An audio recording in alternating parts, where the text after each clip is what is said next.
Hello everyone, this is Natraj. I'm back with another video. Today I'm going to talk about that scaling the Kubernetes deployment using Ansible.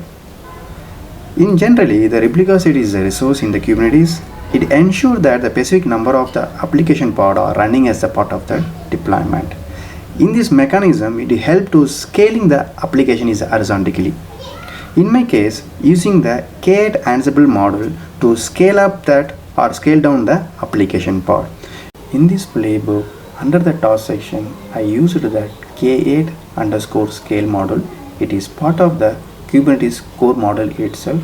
If you want to more details about the particular model documentation, I provide the link here. You can check it out. Also, I provide that GitHub link for my entire code activities. Let's move to that Visual source code. We are in the Visual Studio source code. In my GitHub repository, I created the directory called k8-app.scale directory. In this directory, I created the couple of files.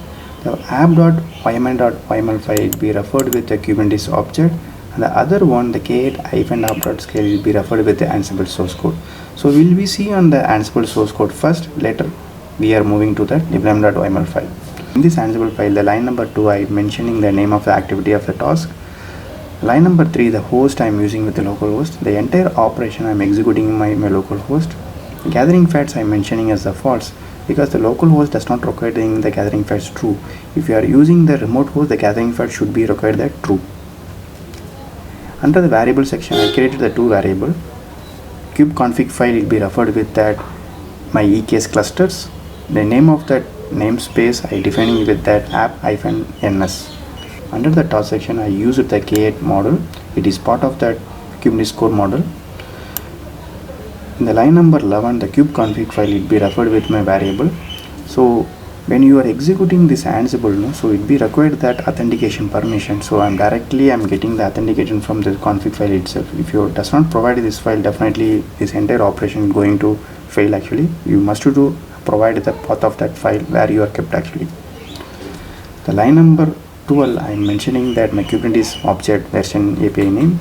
Line number 3, I defining with that deployment object because this I am going to change the replica value from the deployment object. So that's why I'm defining with that my kind of object is a deployment.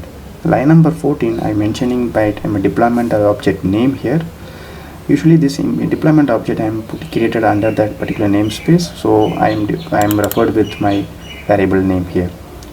The replica set I defining 3, so I am going to perform everything scaling operations.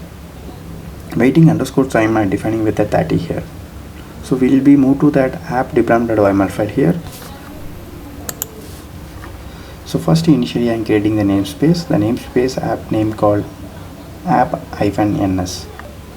After that I am creating the deployment object. So here I am creating that Nginx applications.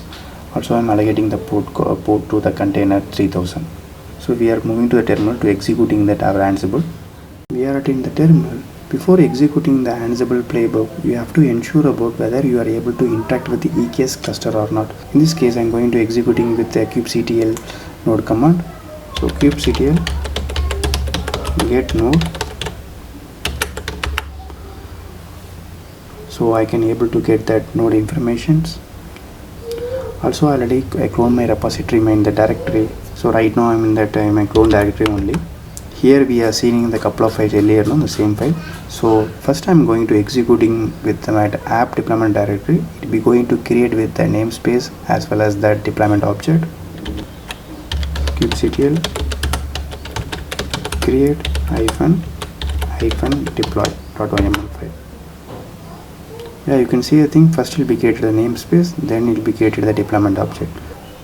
Let us verify with pod is up and running or not. kubectl get ns. Yeah, namespace is created. Then we will be see that pod. So namespace value I given.